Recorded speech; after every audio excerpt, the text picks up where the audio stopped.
The four remaining devourers circled the inexorable dawn like sharks sensing blood in the water.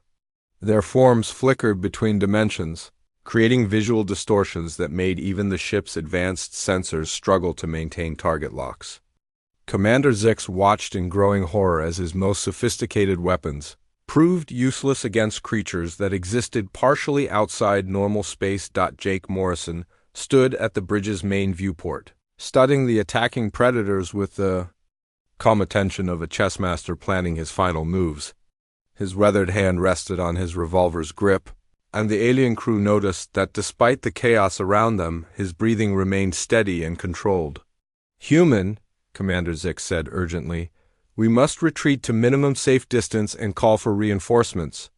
4 devourers attacking in coordination can destroy entire battle fleets." Jake didn't take his eyes off the circling predators. "Can't retreat, Commander. Those folks in the caves don't have time for reinforcements.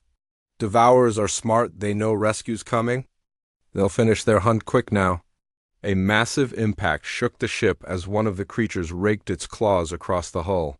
The lights flickered as secondary systems struggled to compensate for the damage. "Our shields are useless," Lieutenant Vash reported. "They're phasing through our defenses and attacking the hull directly. Then we need to make them solid," Jake said quietly. He moved toward the bridge's tactical console, his fingers dancing across controls that should have been completely alien to someone from his technological background. "Commander, I need you to execute a very specific maneuver." "What kind of maneuver?" Zix demanded. Jake's eyes never left the swirling mass of predators outside. "See how they're circling? That's not random. Devourers are pack hunters. They use dimensional resonance to coordinate their attacks. If you can get them to line up just right." Before the commander could respond, Jake was moving toward the ship's airlocks. Several Kranoth warriors blocked his path, their weapons raised. "You cannot seriously intend to go outside," Sergeant Thock stated. "That would be suicide." Jake's steel-gray eyes fixed on the alien soldiers with an intensity that made them step aside despite themselves. Not suicide, physics. He reached the airlock and began cycling it open, ignoring the alarms that screamed. Warnings about exposure to vacuum and hostile entities. Commander Zix's voice crackled over the comm system. "Human, you will die within seconds in space. Those creatures will tear you apart." Jake's voice came back calm and steady as he sealed himself into the airlock. "Commander, when I give the signal, I need you to fire everything you've got at these coordinates." He transmitted a set of spatial calculations that made the ship's navigation computer chime in confusion. "Those coordinates are empty space," the tactical officer protested. "They won't be," Jake replied simply. The airlock cycled open and Jake Morrison stepped into the vacuum of space wearing nothing but his earthly clothes and carrying an ancient revolver. By every law of physics and common sense, he should have died instantly. Instead, something shimmered around him, a faint energy field that seemed to bend space itself. Impossible readings. The science officer shouted. "He's surrounded by some kind of localized atmosphere field. The energy signature doesn't match any known technology." Jake floated in space, his revolver drawn and trained on the approaching devourers. The creatures sensed the death of their packmate on this strange biped, and their forms began to solidify as they prepared to attack. "That's right," Jake murmured to himself, his words somehow carrying across the communication link. "Come and get me, you interdimensional bastards." The 4 devourers struck simultaneously, their forms fully manifesting as they phased into normal space to attack. They moved with predatory grace, claws extended, teeth gleaming with energy that could devour matter itself. Jake waited until the last possible second, then triggered his revolver. The bullet that left his gun was unlike anything the watching aliens had ever seen. It seemed to exist in multiple dimensions simultaneously, its silver surface trailing energy that looked like liquid starlight. As it flew through space, reality itself seemed to bend around it. The bullet struck the lead devourer center mass, but instead of stopping, it passed completely through the creature and continued toward the second predator. The mystical metals and blessed components in the projectile created a dimensional cascade that locked each devourer into normal space as it passed through them. By the void, Lieutenant Vash whispered, the bullets maintaining coherence across multiple dimensional phases. The projectile pierced the second devourer, then the third, then the fourth, each impact creating a resonance wave that anchored the creatures in reality. But Jake's calculations went deeper than simple ballistics. The fifth devourer, the pack-mate he had killed on the bridge, was connected to the others through quantum entanglement, its dead form still radiating the dimensional anchor effect of his previous shots. As the blessed bullet completed its impossible journey, the quantum entanglement between all five creatures created a feedback loop that amplified the dimensional anchor effect exponentially. The four surviving devourers suddenly found themselves not only locked in normal space but connected to their dead packmate through strands of disrupted reality. Dimensional cascade collapse, the science officer reported in amazement.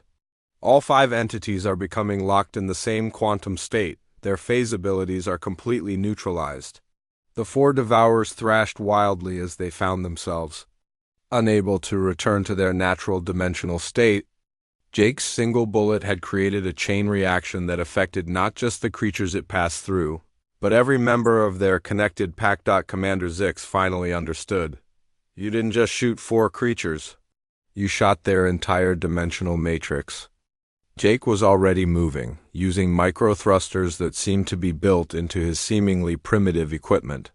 He drew close to the nearest immobilized devourer, which was now completely solid and unable to phase away from danger. The thing about devourers, Jake said conversationally as he pressed his revolver against the creature's head, is that they're only scary when they can cheat physics? Take that away and they're just big, ugly lizards with anger management problems. His next four shots rang out in rapid succession, each bullet finding its mark with mechanical precision. The devourers, trapped in normal space and unable to access their supernatural defenses, died like any other mortal creature. In less than 30 seconds, Jake Morrison had eliminated 5 of the galaxy's most feared predators with weapons, technology that was considered obsolete before most of the watching alien civilizations had discovered fire. How? Commander Zix's voice carried a note of reverence that hadn't been there before. How did you know that would work? Jake holstered his empty revolver and activated his return thrusters, drifting back toward the ship with the casual confidence of a man finishing a routine day's work. Spent a lot of years studying these things, he replied. Turns out when you've got nothing but old-fashioned weapons and human stubbornness, you learn to think differently about problems. As the inexorable dawn moved toward the asteroid caves to rescue the survivors, the bridge crew watched the floating corpses of creatures that had terrorized the galaxy for millennia. The psychological impact was staggering. The supposedly invincible devourers had been defeated by a single human with an antique weapon. The ammunition, Lieutenant Vash said wonderingly. It wasn't just blessed metals. What was the other component? Jake smiled as the airlock cycled him back aboard. Little something I learned from the original inhabitants of Earth, long before humans spread to the stars. There were older things living on our world. Things that knew how to deal with creatures that didn't belong in normal reality. He pulled out one of his remaining bullets, letting the alien warriors see the intricate symbols carved into the blessed silver. Iron from the heart of a world, silver blessed by every god humanity ever believed in, and gunpowder mixed with salt from tears shed over graves of those taken by monsters. Add in a few words and languages that predate recorded history, and you've got yourself some very specialized ammunition. Sergeant Thock studied the human with new respect. Your species fights creatures like this regularly? Not regularly, Jake admitted, but often enough. See, most species run when they encounter something impossible. Humans? We take notes, make better weapons, and come back for round 2. The rescue operation proceeded without incident. The 17 survivors were extracted from the caves and received medical treatment aboard the inexorable dawn. Word of the victory spread quickly through hegemony communication networks, but the reports were so unbelievable that most officials assumed they were propaganda or measurement errors. As the ship prepared to return to civilized space, Commander Zix approached Jake Morrison with something approaching humility. Human, Jake, I owe you an apology. Your weapon and methods are clearly far more sophisticated than they appear. Jake tipped his hat politely. No offense taken, Commander. Most folks make that mistake the first time they see a peacemaker in action. Will you consider remaining with the hegemony forces? Your expertise against these creatures could save countless lives. Jake looked out. At the stars beyond the viewport, his weathered face thoughtful. The hegemony battle cruiser Inexorable Dawn dropped out of hyperspace at the edge of the Shadowmere sector with the grace of a falling mountain. Commander Zix stood on the bridge, watching the tactical displays, paint a picture of devastation that even his EXPER, i.e. NCED crew found disturbing. Sensor sweep confirms the civilian transport's last position, reported the ship's AI. Multiple debris fields detected. Heavy concentrations of exotic energy signatures consistent with devourer feeding patterns. Jake Morrison stood quietly at the back of the bridge, his weathered hands clasped behind his back. The alien crew gave him a wide berth, some sneering at his primitive appearance, others simply confused by his presence. His revolver hung at his hip, looking even more absurd against the backdrop of advanced holographic displays and quantum targeting systems. There, Lieutenant Vash pointed at the main screen. Emergency beacon is still transmitting from that asteroid cluster. If any survivors remain, they're hiding in those caves. The asteroid field stretched across several thousand kilometers, a maze of spinning rock and twisted metal from previous battles. Dark energy readings spiked randomly throughout the area, the signature of devourers phasing in and out of normal space as they hunted. Commander, the ship's sensor operator called out. I'm reading multiple life signs in the largest asteroid. 17 distinct signatures, all human. But there's something else, ... The display zoomed in on the asteroid's surface. Deep gouges scarred the rock, carved by claws that could rend titanium like paper. The entrance to the cave system showed signs of recent excavation. Something large had been trying to dig its way inside. They're still hunting, Sergeant Thok observed. His predator instincts were fully alert, recognizing the signs of a prolonged stalking session. Devourers prefer live prey. They've been toying with the survivors. Jake spoke for the first time since boarding the ship. Not toying, testing? Every alien head turned toward him. Commander Zix's translation matrix struggled with the human's casual tone when discussing creatures that had destroyed entire civilizations. Explain, Zix demanded. Jake moved to the tactical display, ignoring the way armed guards shifted nervously as he approached. His finger traced the pattern of gouges on the asteroid's surface. See how the claw marks spiral inward? That's not random digging. They're mapping the cave system, learning the defenders' positions. Devourers are smart predators. They don't rush into confined spaces where prey might have advantages. Lieutenant Vash's mandibles clicked skeptically. You speak as if you've studied their hunting patterns. Have studied them, Jake replied simply. For 23 years, 4 months, and 6 days. The silence on the bridge was broken only by the humming of life support systems. Sergeant Thok's predator intuition screamed warnings, but his rational mind couldn't accept what the humans seemed to be implying. Impossible, Commander Zix stated flatly. No single individual has survived multiple devourer encounters. The psychological trauma alone would drive most species insane. Jake's steel-gray eyes fixed on the commander with an intensity that made several bridge officers step back involuntarily. Most species never learn to fight back properly. Before anyone could respond, alarms began blaring throughout the ship. The tactical display exploded with new contacts as reality itself seemed to tear open around them. Multiple devourer signatures materializing. The sensor operator shouted. 5 distinct entities, fully manifested and approaching from different vectors. The creatures that appeared on the screen defied easy description. Each was roughly the size of a shuttle, but their forms shifted constantly between dimensions. One moment they appeared as masses of writhing shadow, the next as creatures of pure energy with too many teeth and claws that seemed to cut through space itself. Battle stations. Commander Zix roared. All weapons to full power. Shields to maximum. The hegemony's finest warriors moved with practiced efficiency, their advanced weapon systems tracking targets that flickered in and out of existence. Plasma cannons charged to full power while energy shields formed a protective barrier around the ship. Jake Morrison remained perfectly calm, his hand resting lightly on his revolver's grip. Commander, you might want to keep your fire pattern spread. Devourers hunt in coordinated groups for a reason. Silence, human, Zix snapped. This is no time for your primitive observations. The first devourer struck without warning, phasing through the ship's shields as if they were made of paper. Its claws raked across the hull, leaving gouges in armor that had been designed to withstand asteroid impacts. Emergency systems activated as atmosphere began venting from multiple breaches. Shields ineffective, reported the weapons officer. The creature phases through our defensive barriers. Switch to plasma bombardment, Zix commanded. Full spread pattern. Energy weapons lit up the darkness around the inexorable dawn, but the devourers seemed to dance between the beams. Their ability to shift between dimensions made them nearly impossible to target effectively. When the plasma bolts did connect, the creatures absorbed the energy and grew larger.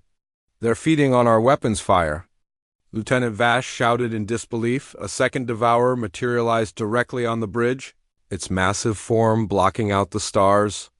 Kraneth warriors opened fire with their personal weapons, but the creature's hide deflected their energy bolts like raindrops.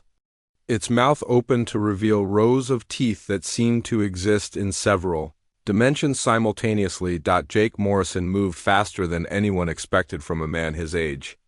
His ancient revolver cleared its holster in a smooth draw that belonged in a museum of lost arts. The weapon bucked in his hand with a sound like thunder, and the bullet struck the devourer center mass. The effect was immediate and shocking.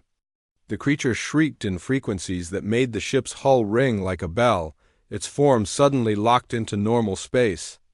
Black ichor sprayed from the wound as the devourer staggered backward, its dimensional phasing abilities completely disrupted. Impossible. Commander Zix stared in disbelief. How did a primitive projectile weapon affect a phased entity? Jake was already moving, his revolver tracking toward the wounded creature as it tried to retreat. Cold iron and blessed silver, he said matter-of-factly, with a touch of something special. The devourer attempted to phase out of normal space, but the wound from Jake's bullet seemed to anchor it in reality. It thrashed wildly, knocking over tactical stations and sending bridge crew scrambling for cover. The bullet disrupted its dimensional matrix, the science officer reported. Whatever that projectile was made of, it's interfering with the creature's ability to exist between dimensions. Jake's second shot took the devourer in what might have been its head, and the creature collapsed with a sound like tearing reality. Dark energy bled from its wounds, dissipating into normal space as its form stabilized permanently. The bridge crew stared in stunned silence, as the galaxy's most feared predator lay dead at their feet. Killed by a weapon their ancestors might have used for hunting small game? What did you do? Sergeant Thok whispered.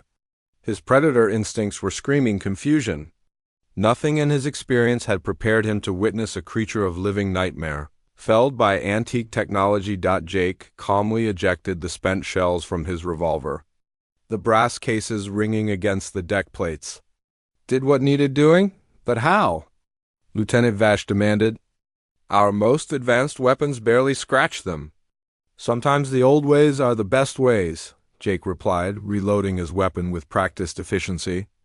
Each bullet gleamed with a dull silver sheen, and strange symbols were etched into the metal.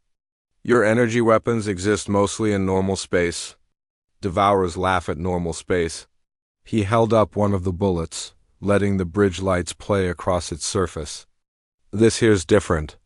Iron from Earth's core, silver blessed by every major religion humanity's ever produced. And gunpowder mixed with something the original inhabitants of my homeworld knew about dealing with things that shouldn't exist. Commander Zix's armor systems were still trying to analyze the dead devourer, but the readings made no sense. The creature's exotic energy signature was completely gone, as if it had been transformed from nightmare into ordinary matter. The other four are still out there, Jake observed, glancing at the tactical display. And they'll be a lot more careful now that they know someone's fighting back properly. As if summoned by his words, the remaining Devourer's energy signatures began moving toward the ship with increased urgency. The death of their packmate had clearly communicated something to them about the nature of the threat they now faced. "They're regrouping," the sensor operator reported. "All four entities are converging on our position. Energy readings suggest they're preparing for a coordinated assault." Jake holstered his revolver and moved toward the bridge's main viewport, studying the swirling darkness of the asteroid field where the survivors waited. His weathered face showed no fear, only the calm concentration of a craftsman preparing to demonstrate his expertise. "Commander, I suggest you take your ship to those caves and start evacuating the survivors. Things are about to get interesting out here.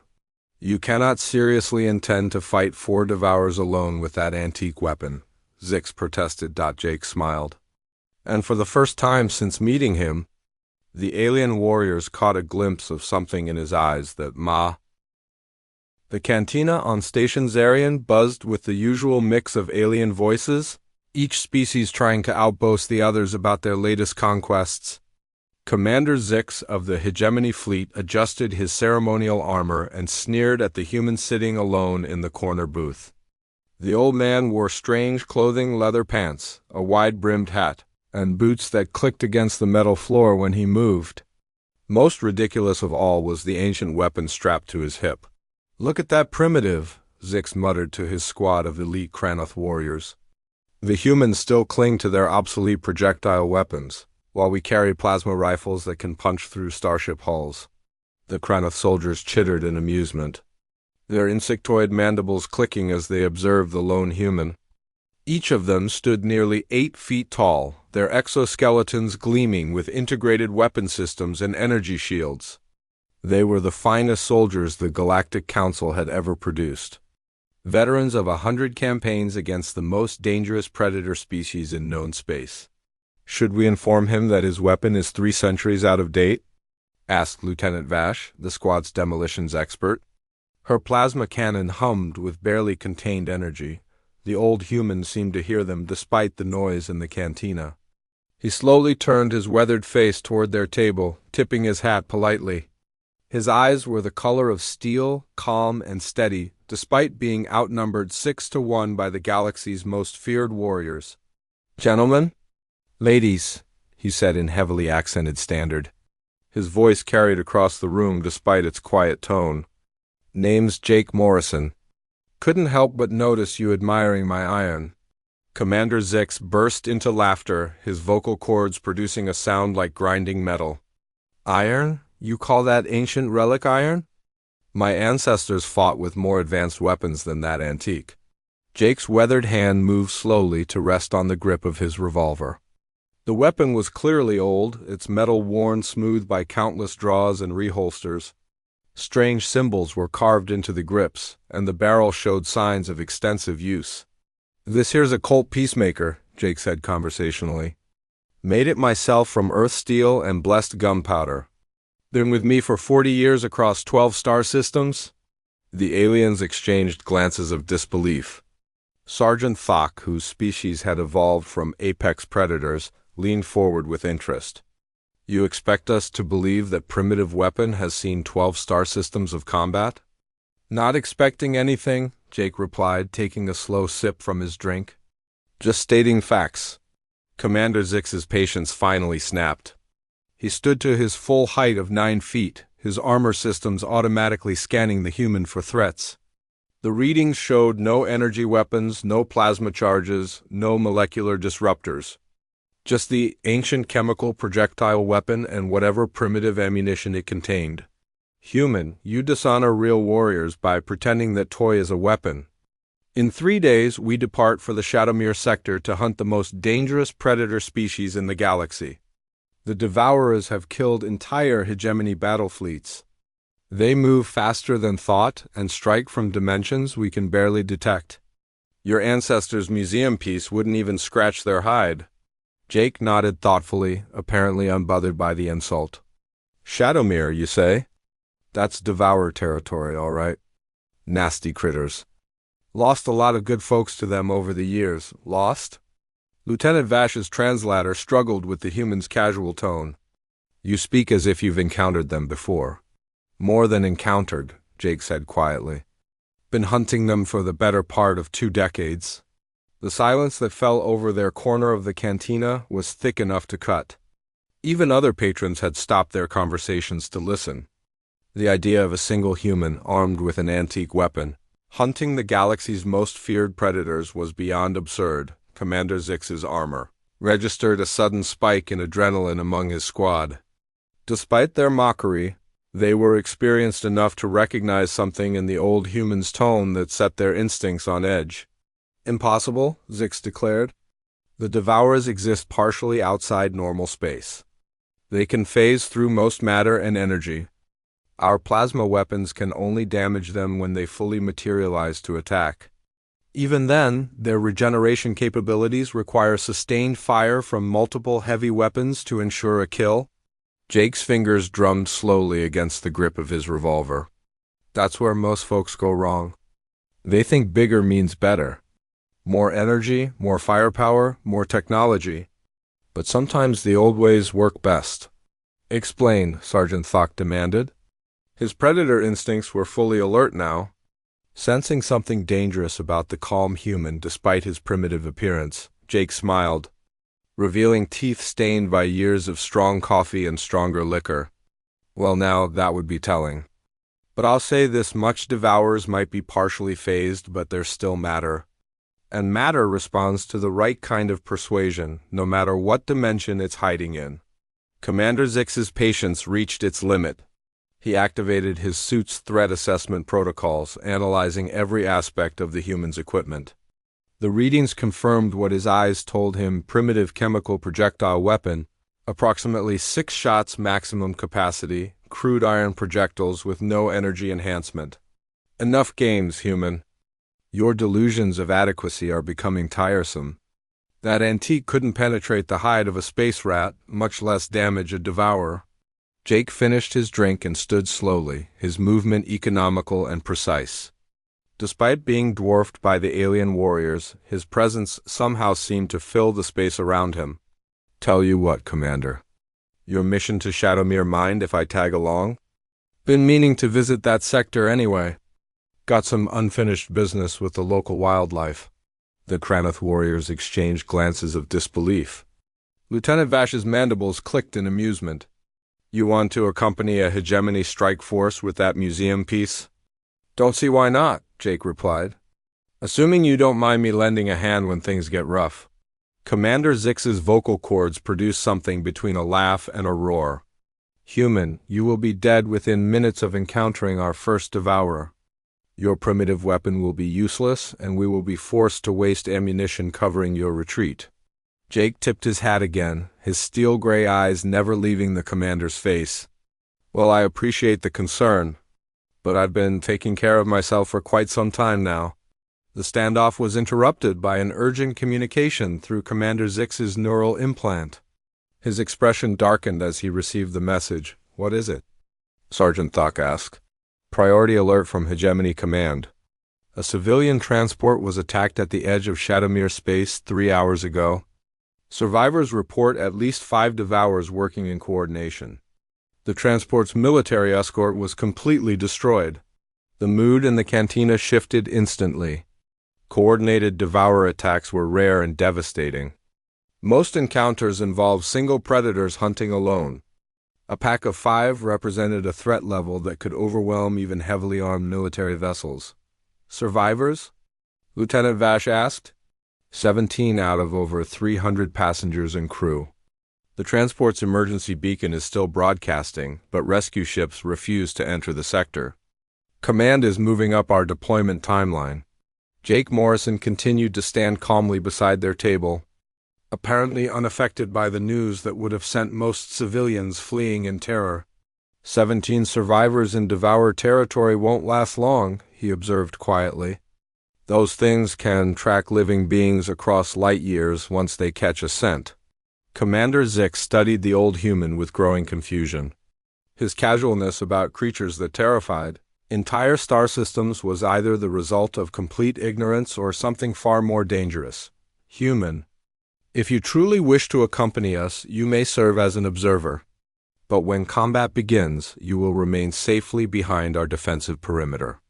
The hegemony will not be responsible for the death of a civilian, regardless of his delusions of capability. Jake nodded slowly. Fair enough, Commander.